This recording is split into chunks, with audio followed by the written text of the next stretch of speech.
오늘 말씀은 마태복음 26장 36절에서 38절까지의 말씀입니다. 한 절씩 다 같이 합독합니다. 시작.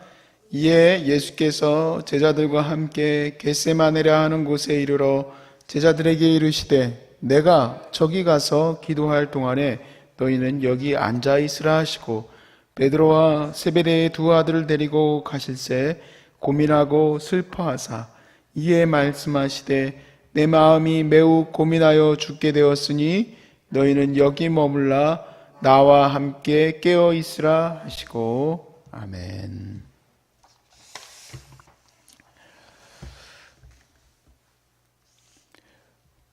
우리가 기도 부탁이라는 걸 합니다.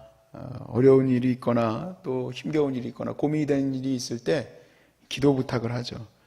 또 그리고 기도 부탁을 받기도 하고 그렇습니다. 그러다가 또 조금 사람들과의 관계 속에서 서로를 또 챙길 줄 아는 사람들은 기도가 또 응답이 되면은 또 선물도 하고 그러더라고요. 저도 뭐 많은 사람들과 함께 목회 현장에서 만나봤지만 그런 사람 거의 본 적은 없는데 그래도 참 귀한 분들이 있어요. 기도 부탁을 해놓고 나서 기도가 응답될 때 또 그 사람들에게 찾아가서 기도의 감사의 선물들을 또 나누면서 중요한 거는 선물보다 더 중요한 게 뭡니까? 감사의 그 마음, 또 하나님께서 은혜 주셨던 것에 대한 간증들을 나누더라고요. 기도가 정말 중요한 것을 우리가 알고 있지만 정말 기도의 자리에서 힘쓰고 있는 사람들이 몇이나 될까? 많이 없습니다. 사실은 실제로 많이 없어요. 루터가 이런 말을 했어요. 기도의 능력을 경험한 자들만이 기도의 강력한 힘과 영향력을 얻을 수 있다. 그 능력을 경험한 사람이 그 기도의 영향력 안에 있는 거지, 기도의 경험이 없는 사람들은 사실 그 힘과 능력을 얻을 수가 없겠죠. 기도를 어떤 사람들은 수양처럼 생각하는 사람들이 있어요. 그냥 기도를 무조건 많이 해야지 되는 걸로 알고 있는 사람들이 있는데, 기도는 수양이 아닙니다. 다른 종교처럼 앉아서 면벽 수행하듯이 내 마음을 다스리는 것들이 아닙니다. 그냥 조용히 앉아서 그냥 하나님에게 마음만 열어놓으면 되는 것이 기도가 아닙니다. 그건 그냥 묵상이죠. 기도는 하늘의 능력을 여는 열쇠예요. 하나님의 능력을 이 땅 가운데에 임하게 하는 거룩한 하나님의 능력이라 얘기해요. 그래서 그걸 경험한 사람, 하나님의 뜻이 이 땅 가운데 이루어지는 것을 경험한 사람들은 그것을 이제 다른 사람들과 함께 기도할 수 있도록 동참시킬 수가 있는 겁니다. 그냥 무조건 기도 부탁하는 사람들도 있습니다. 근데 그런 사람들 말고요, 정말 하나님의 거룩한 일을 이끌어갈 수 있는 것을 믿는 사람들은 정말 이 기도 같이 하자, 우리가 함께 기도해서 이 일을 이루자 하고 서로 간에 부탁하고 힘을 우리가 나눌 수가 있습니다. 근데 이 기도에 서로 연합하여서 기도하는 것에 있어서요, 중요한 것이 하나 있는데, 그것은 기도에 많은 사람들이 얼마나 모였느냐가 아닙니다. 그것은 기도하는 사람들이 정말 얼마나 하나님의 뜻을 정말 바라보고 함께 믿음으로 기도하느냐가 가장 중요한 거예요.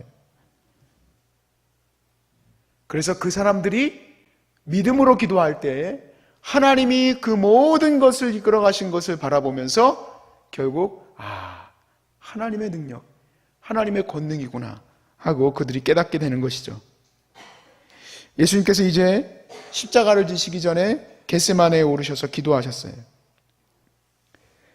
베드로와 세베대의 아들 둘을 데리고 이제 올라가셔서 기도 부탁을 하시는데, 오늘 말씀 37에서 38절 말씀 다시 한번 보세요. 베드로와 세베대의 두 아들을 데리고 가실 때 예수님 마음이 어땠습니까? 고민하고 슬퍼하셨어요. 이에 말씀하시되 내 마음이 매우 고민하여 죽게 되었으니 너희는 여기 머물러 나와 함께 깨어 있으라 하시고, 예수님이 너무 고민이 되고 슬프셨기 때문에 제자들에게 기도의 부탁을 하셨어요. 우리가 생각했을 때 왜 베드로와 야고보와 요한에게 예수님은 기도 부탁을 특별히 하셨을까? 물론 다른 제자들보다 조금은 더 가까워졌을까? 제가 생각하기에 이 사람들이 특별한 것이 있기 때문은 아닙니다.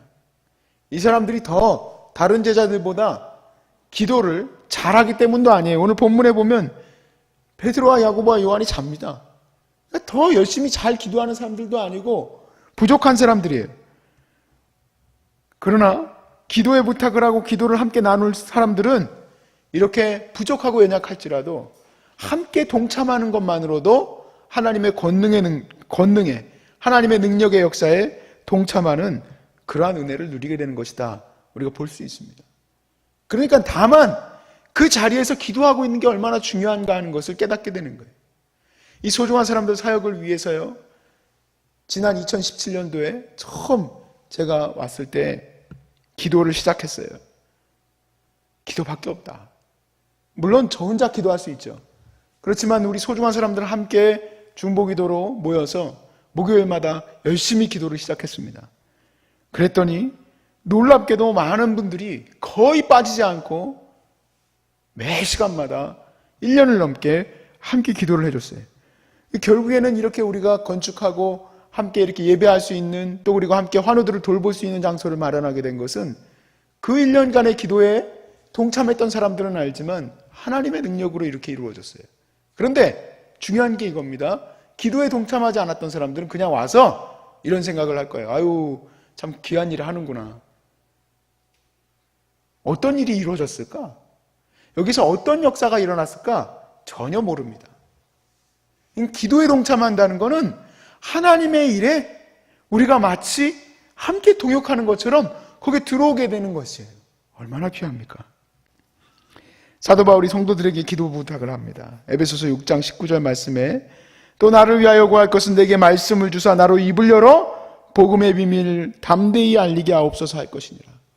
여러분, 바울이 얼마나 복음의 비밀을 열심히 전하고 담대하게 전했습니까? 나에게 기도의 제목이 있는데 여러분 나를 위해서 기도해 주십시오. 복음의 비밀을 담대하게 전할 수 있게 해달라고 기도해 주십시오. 바울이 기도 안 했겠습니까? 열심히 기도했죠. 그러나 이 기도에 동참하고 시간마다 은혜의 자리에서 함께 기도했던 분들은 바울의 소식을 들을 때마다 뭐가 나올까요? 아멘이 나오는 거죠. 아멘이. 감사합니다 주님. 제 기도를 들어주셔서 감사합니다. 하나님이 역사해 주셔서 감사합니다 하죠. 그러나 옆에서 뒷짐지고 있던 사람들, 기도 한 번 안 했던 사람들은 무슨 생각합니까? 그냥 하나보다 그러는 거죠. 그냥 하나보다.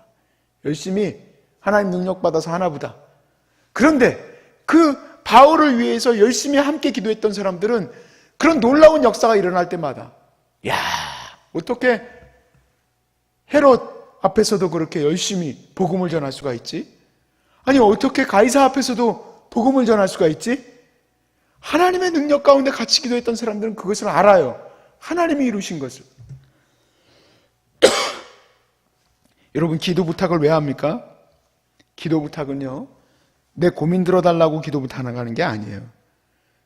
내가 하고 있는 일에 대해서 상담받고 내가 하고 있는 일을 좀 알아달라고 하는 게 아닙니다. 기도 부탁은 하나님이 역사하실 것을 믿고 그 은혜의, 그 능력의 것들을 믿음으로 나누게 되는 거예요.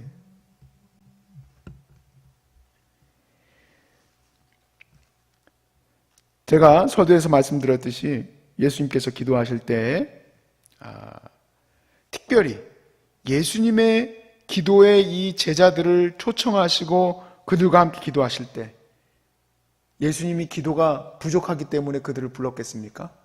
아닙니다. 예수님의 기도가 2%가 부족하니까 또 다른 사람들이 와서 기도해줘야 되기 때문에 기도를 부탁하는 게 아니에요. 이 기도의 부탁은 예수님의 이 거룩한 십자가의 사역에 그들이 함께 동참하고 나아갈 수 있게 해달라고, 같이 나아갈 수 있도록 그렇게 기도하기에 그들을 초청하신 겁니다. 18세기에 미국 대부흥을 일으켰던 조나단 에드워드 목사님이 있어요. 이분의 목사님의 그 글을 읽어보면 참 정말 성실하신 분이에요. 이분이 미국 부흥을 위해서 기도하고 자기가 목회했던 현장에서 기도하고 부흥을 위해서 기도했을 때 실제로 부흥의 역사가 일어났거든요. 그래서 기도의 역사에 자기가 능력을 경험한 겁니다. 그래서 어떻게 했느냐? 다른 목사님들과 종교 지도자들에게 편지를 썼어요. 우리가 각 시간마다 함께 이렇게 모여서 함께 기도합시다. 함께 기도에 동참해서 미국 부흥을 이끌어 갑시다 하고 편지를 썼어요. 근데 반응이 여러 개가 와요. 어떤 사람들은 비판하는 사람도 있어요.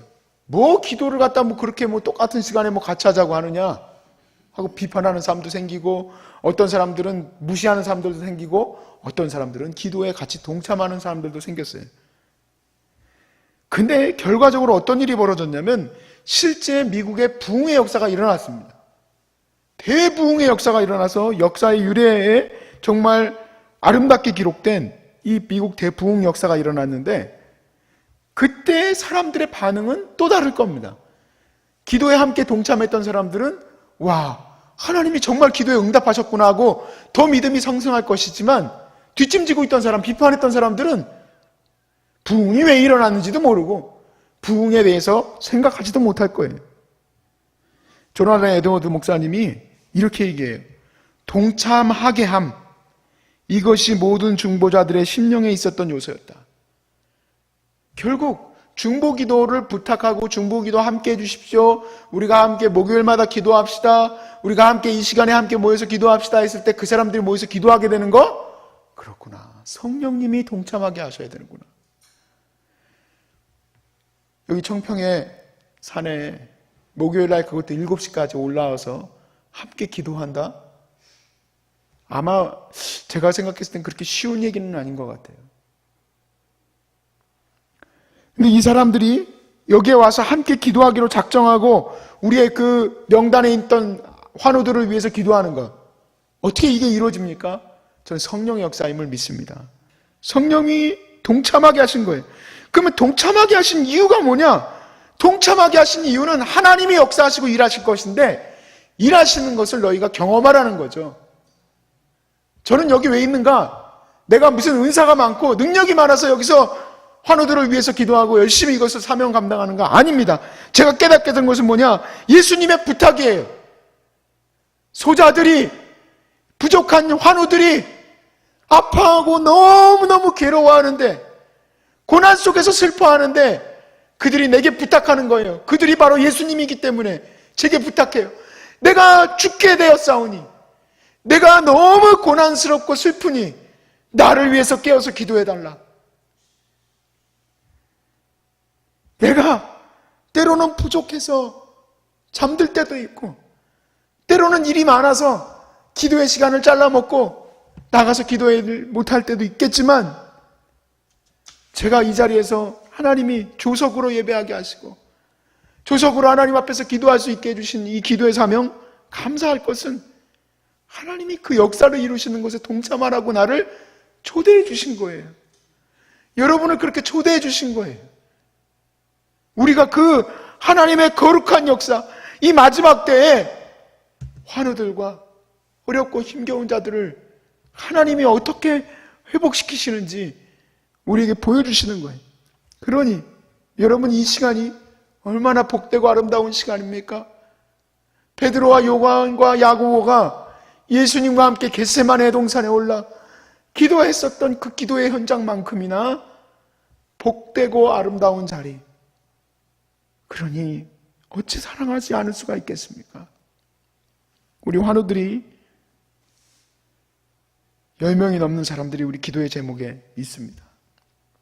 우리가 늘 그분들을 위해서 기도하시고 저녁마다 늘 제가 나눠드린 기도 제목들 가지고 오셔서 한 사람 한 사람 늘 기도 제목 붙들고 기도해 주시고 하시면 참 좋겠다는 생각이 듭니다. 우리 주님이 부탁하신 것 아닙니까? 우리 끝까지 잘 감당하셔서 주님이 어떻게 이루시는지, 마침내 어떻게 하나님이 이루시는지 우리가 함께 주님의 영광을 찬양할 수 있기를 주의 이름으로 축복합니다. 아멘.